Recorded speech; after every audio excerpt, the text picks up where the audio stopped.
হকারদের পুনর্বাসন দেওয়ার উদ্যোগ। ফুটপাত দখল রুখতে পথে নামলো টাকি পৌরসভা এবং হাসনাবাদ থানার পুলিশ। মুখ্যমন্ত্রীর নির্দেশের পর রাস্তার ধারে বেআইনি দখলদারি রুখতে মাইকিং করা হয় টাকি পৌরসভার বিভিন্ন এলাকায়। মাইকিংয়ের পর শুক্রবার সকালে টাকি পৌরসভার হাসনাবাদে ফুটপাত দখল করে থাকা ব্যবসায়ীদের শনিবার থেকে রাস্তার ধার থেকে সরে যাওয়ার নির্দেশ দিল প্রশাসন। পাশাপাশি তাদেরকে পুনর্বাসন দেওয়ারও উদ্যোগ নিল পৌর প্রশাসন।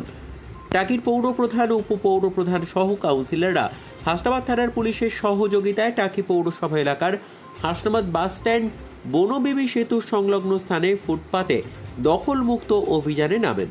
তবে ব্যবসায়ীদের উচ্ছেদ না করে তাদের জন্য বিকল্প ব্যবস্থার আশ্বাস দেন পৌর প্রশাসন। বিকল্প জায়গা পেতে আগামী সোমবার থেকে পৌরসভাতেই আবেদনপত্র জমা দিতে হবে ব্যবসায়ীদের। সেই আবেদনপত্রের ভিত্তিতে ব্যবসায়ীদেরকে পুনর্বাসন এবং সরকারের নির্দেশিকা অনুযায়ী সমস্ত সহযোগিতা দেওয়া হবে বলে জানান পৌর প্রধান সহ পৌর আধিকারিকরা।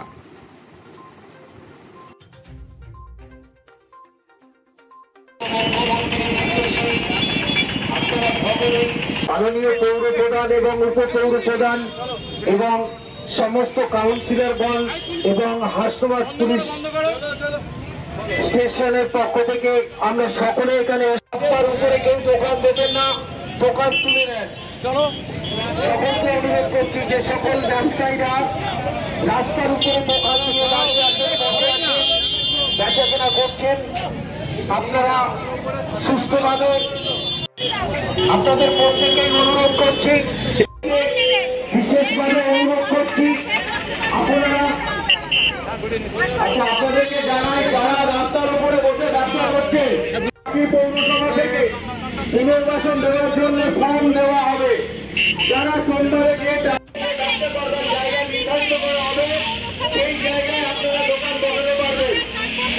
সোমবার দিন আপনারা টাকি পৌরসভায় আসবেন এবং ব্যবসার আবেদন করবার জন্য নির্ধারিত ফর্ম এবং ফর্ম ফিল করবেন। তাহলে আপনারা পুরো বাজারে দালাল আছে, তারা আপনার টাকা নিয়ে সেটাই করছি স্ট্রাকচার সেবার নিয়ে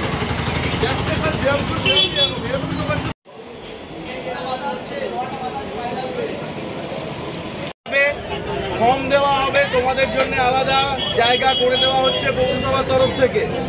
ব্রিজের তলায় তোমাদের জায়গা করে দেওয়া হবে। যারা যারা আবেদন করবে, ফর্ম নেবে, তারাই জায়গা পাবে। যারা আবেদন করবে না, ফর্ম নেবে না, তারা জায়গা পাবে না। কিন্তু এখানে বসে কিন্তু ব্যবসা করতে পারবে না। মমতা বন্দ্যোপাধ্যায় 1 মাস সময় দিয়েছে, আমরা 1 মাসের মধ্যে তোমাদের ব্যবসা করার জায়গা করে রেডি করে দেবো। তোমাদের জায়গা তার আগেও রেডি হয়ে যাবে। তো তোমরা সোমবারে অফিসে যাবে, গিয়ে ফর্ম নিয়ে জায়গার জন্য আবেদন করবে। পরিষ্কার বোঝা গেল? 1 মাস তোমাদের সময়, তার মধ্যে আমরা তোমাদের বসবার জায়গা করে দিচ্ছি। কিন্তু যতক্ষণ না আমরা জায়গা করতে পারছি, এই রাস্তার উপরে কোনো কিন্তু দোকানপাট নিয়ে আসা যাবে না। আর সোমবারে যারা গিয়ে ফর্ম নেবে না, তারা জায়গা পাবে না। এটা তোমরা প্রত্যেককে বলে দিও। আমাদের পদক্ষেপ আমরা অ্যানাউন্সমেন্ট করেছিলাম পৌরসভা থেকে। আমরা আজকে রাস্তায় নেমেছি এবং আমরা একজন ভাড়াটিয়াকেও একদিন 72 ঘন্টা সময় দিতে হয়। আমরা আজকে লাস্ট তাদের সময় দিচ্ছি এবং অনেকগুলো সরিয়েও দিচ্ছি। আমরা আগামীকাল থেকে আর মুখে বলবো না, আমরা সরিয়ে টোটালি দেবো। এবং মুখ্যমন্ত্রী চায় না কারোর পেটে রুজি রোজগার বন্ধ করতে। আমরাও বলেছি পৌর কর্তৃপক্ষের সাথে যোগাযোগ করুন, আমরা ফর্ম দেবো। সেই ফর্ম রাজ্য সরকার যে সিদ্ধান্ত নিয়েছে 10,000 টাকা ট্রলি গাড়ি এবং পুনর্বাসন, আমরা সেগুলো সব ব্যাপারে চিন্তা করব।